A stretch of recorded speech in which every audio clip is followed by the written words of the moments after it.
What up, fam? Happy Wednesday. I hope you're being blessed. It's your boy Al coming at you early in the morning. Have my coffee. Still got my coffee, as a matter of fact. Let me get my drink on. My coffee early this morning.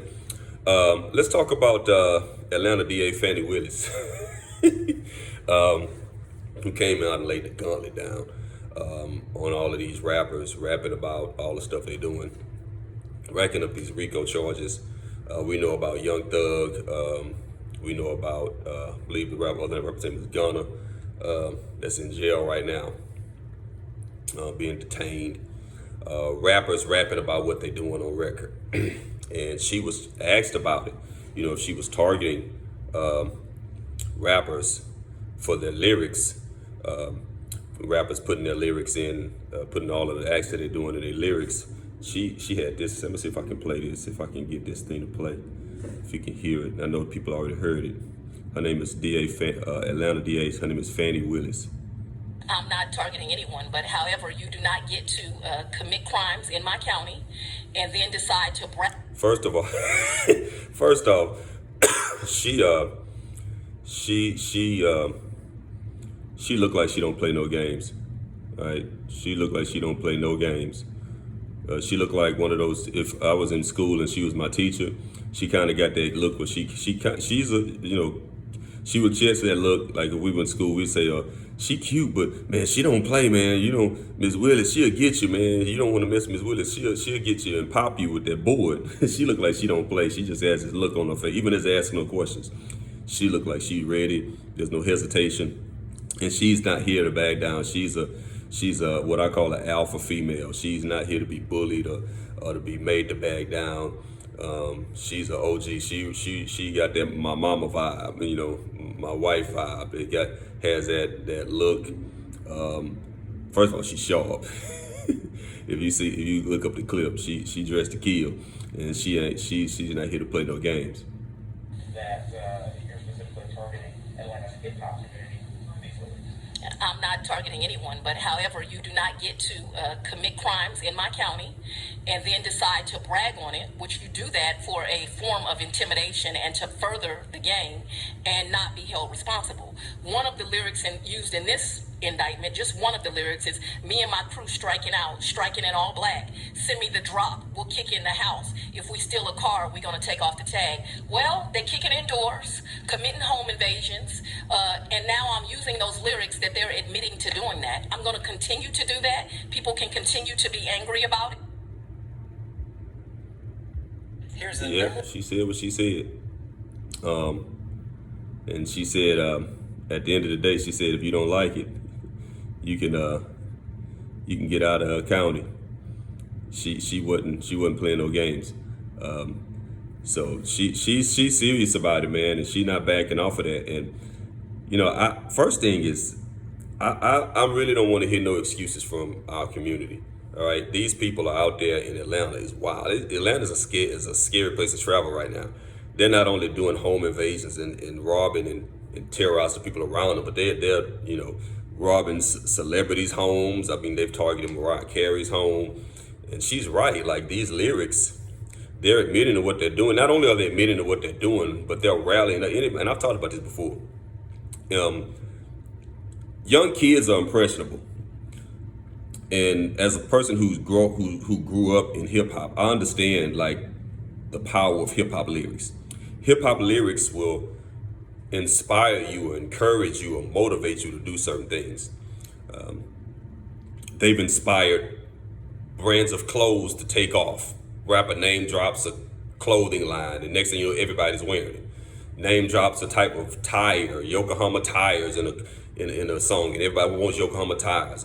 Name drops a type of phone or type of car or this or that, a place to eat, place to hang out. And everybody, rap music is very impressionable. And I can remember when gangster rap first came about, and you would have kids walking around trying to model a character that a rapper may have rapped about that wasn't even a real character. And so this has been something that we've struggled with for a long time. And the first thing I don't want to, I want to not hear excuses from our community, because I'm hearing a lot of people that are saying, oh, well, well, that's the only option they have is to term the crime with the poverty in the community. If, people put jobs back in the communities and did this and did that. Well, guess what? I grew up in the crack era and it was the same thing.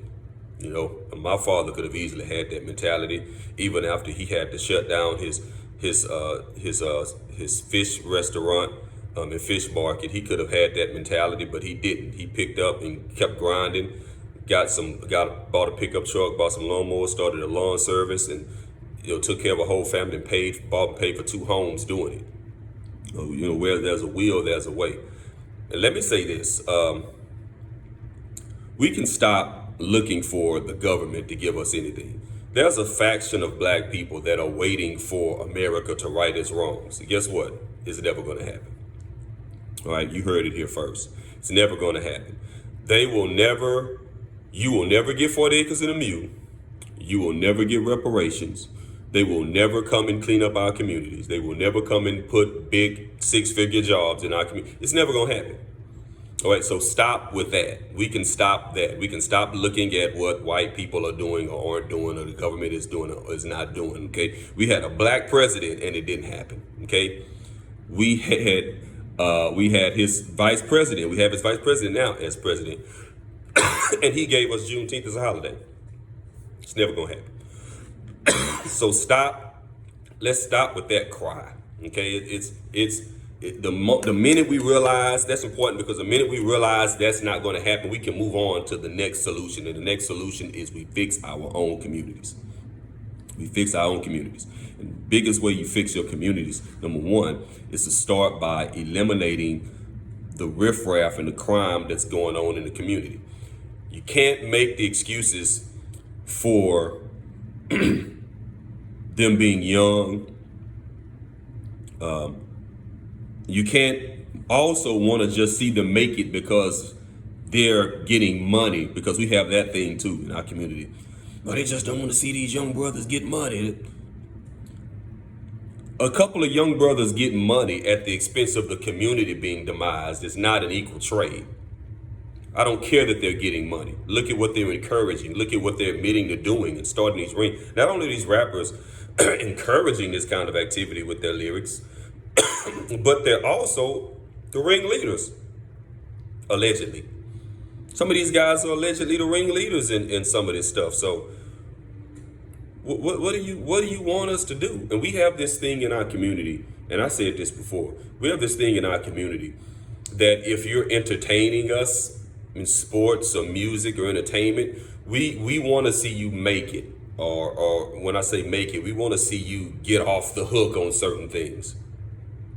Right? But that's enough of the excuses from our community, man. You're talking to somebody who's a rap head, a hip hop head, who grew up loving hip hop and what it stood for initially, and still appreciates good lyricism, good artistry, even to this day. Even though I don't listen to stuff I used to listen to, because I can't feed my soul out of that stuff, I still appreciate, good artistry, which is another point in this whole thing.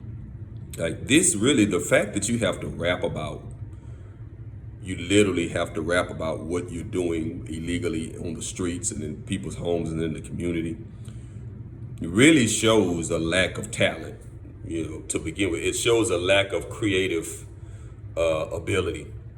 Well, and I'm gonna stand on this, the back in my day, complaining Uncle box for a minute. When I was coming up in hip hop, you had guys who could not just rap about how good of a rapper they were, which is the genesis of the MC, but you also had guys who had the ability to tell stories.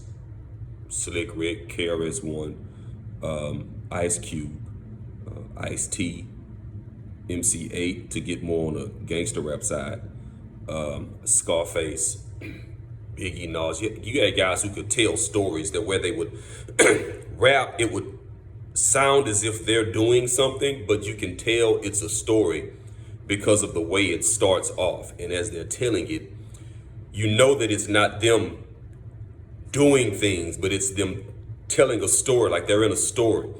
Like you listen to Today Was a Good Day, just waking up in the morning, gotta thank God. I don't know, but today seems kind of odd. When you're listening to Ice Cube tell this, one of, if not the most famous story told outside of Slick Rick's children's story on in hip hop, you understand. If you listen to KRS-One's Love's Gonna Get You, you understand that he's telling a story. He and his brother didn't actually go and start a drug ring to rival Rob and his crew in the song Love's Gonna Get You. You know that you're listening to him tell a narrative, use his creative genius to tell a story, a cautionary tale. He says it between the verses that it's a cautionary tale. he's telling kids, if you chase this stuff, then your love for it's gonna get you. You understood that even when you were listening to guys like MC8 and Ice-T and Ice Cube tell these stories about being in the hood, growing up in the hood and the violence around, you understood. Like when you listen to MC8, The Hood Took Me Under, or Straight Up Menace, you understand 6 a.m, police at my door, fresh Adidas squeaking across the bathroom floor. You understand that this guy is telling a story. He has the creative ability to tell a story. He's not actually doing these. He's not admitting to a crime.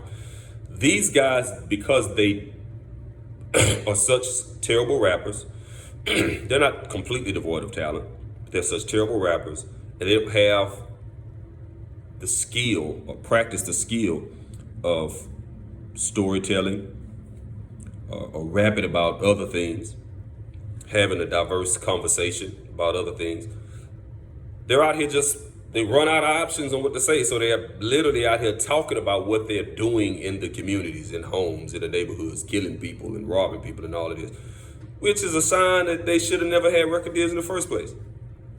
Let's talk about that. How is it that all of these guys, you're talking about these songs, these rappers, how is this stuff even getting played?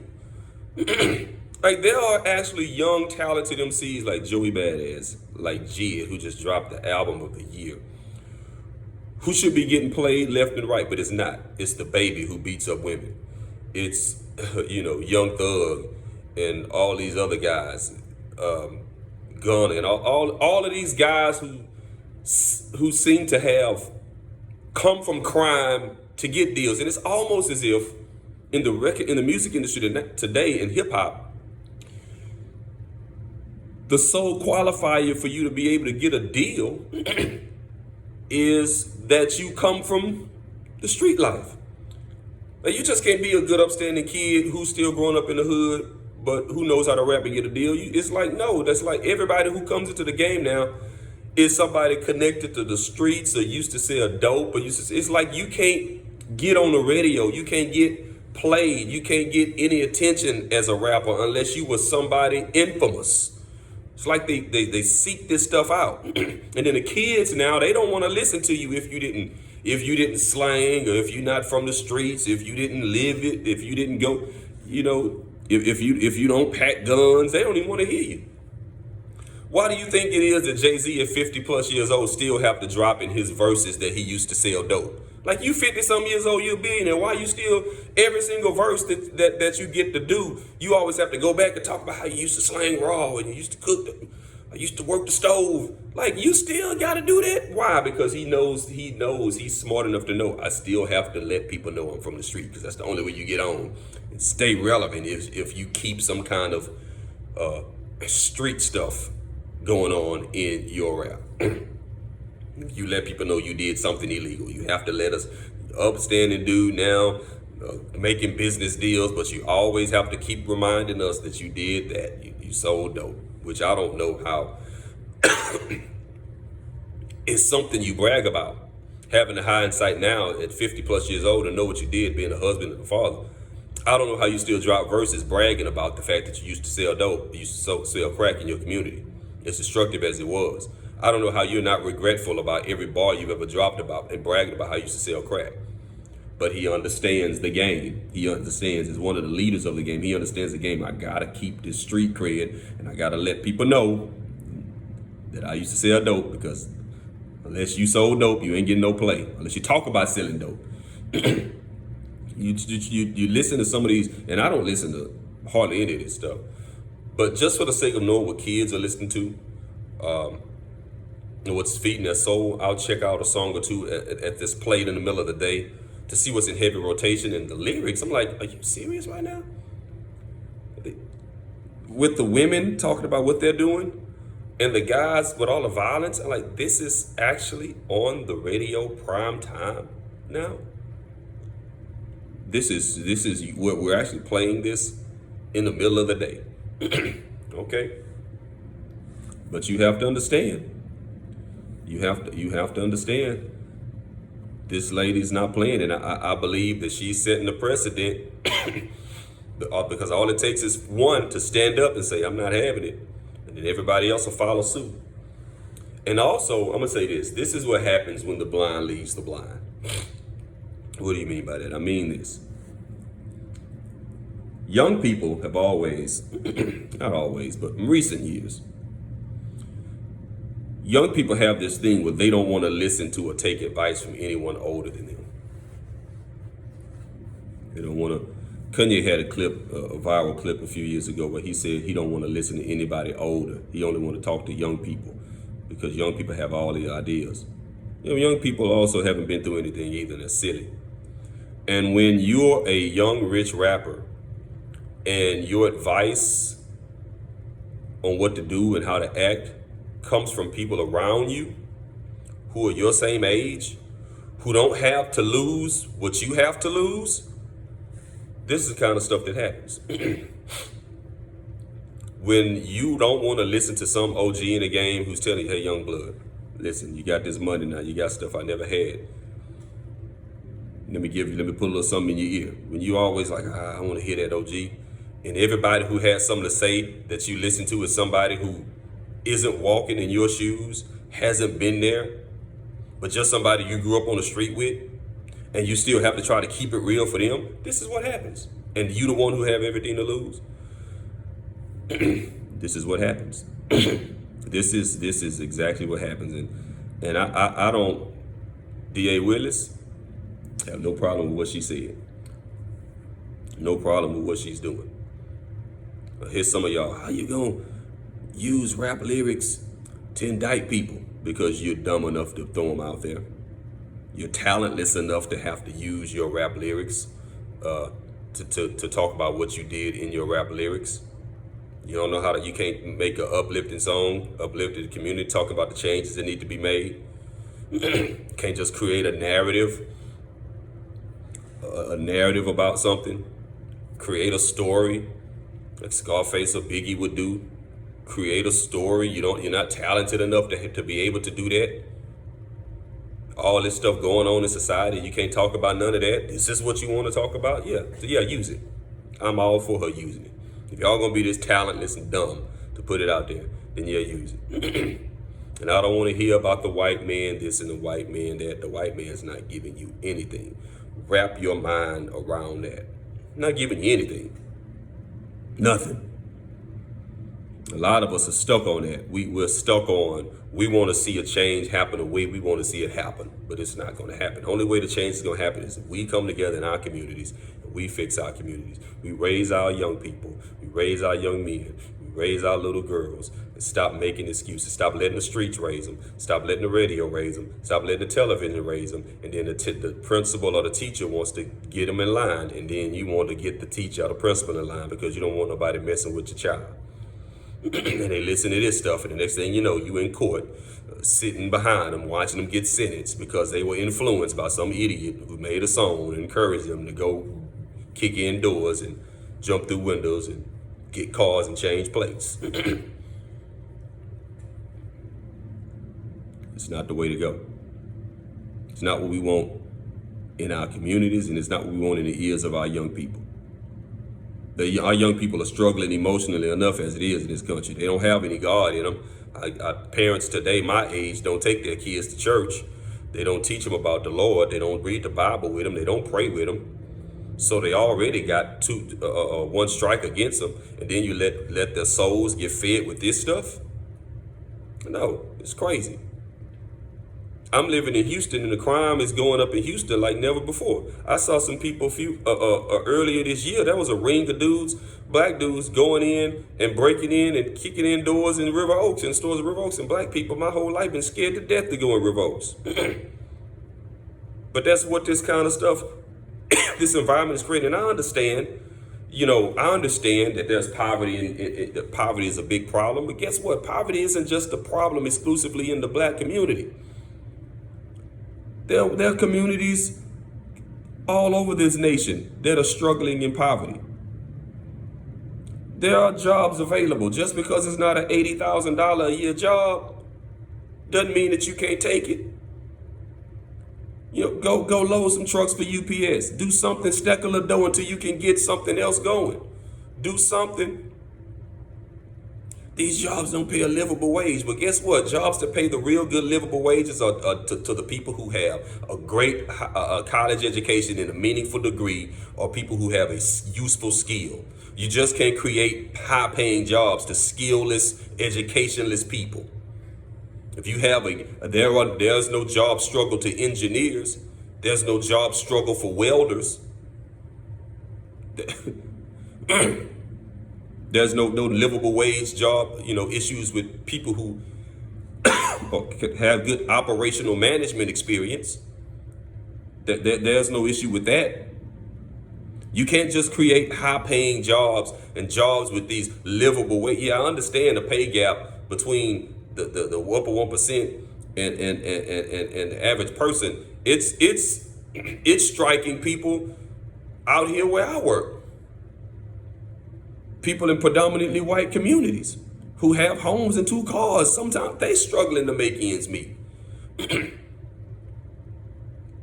It's not just exclusive to just black people in the hood. I wish we stopped telling that same old story. It's just not exclusive to us. It's a lot of people struggling with degrees,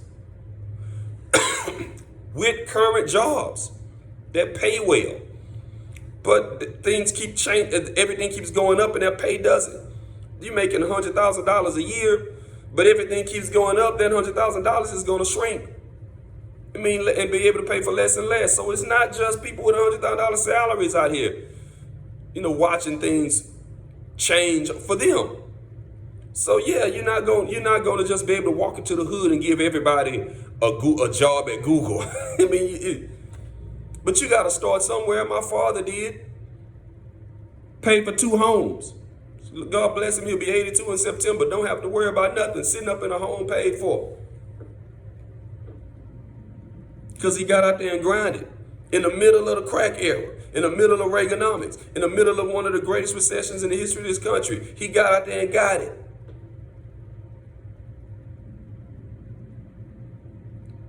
And so that's what I say to these young people, man. Get out there and get it. Whether it's in a rap game, get it the good way. Get out there and talk about what's going on, and don't create problems in the community and then go on the record and talk about it. Talk about what's going on so that you draw attention and change. That's what rap used to be good for. If all the people who want to make all these excuses, man, enough is enough. Enough is enough. The longer we make excuses for what we want the white man to do for us, the more we'll sit and do nothing. It's your boy Al, man. Holler at me in the comment section. Don't forget to click like and subscribe. Holler at me. Let me know what you think about what I said. If you agree with me, cool. If you don't, let's talk about it. Peace.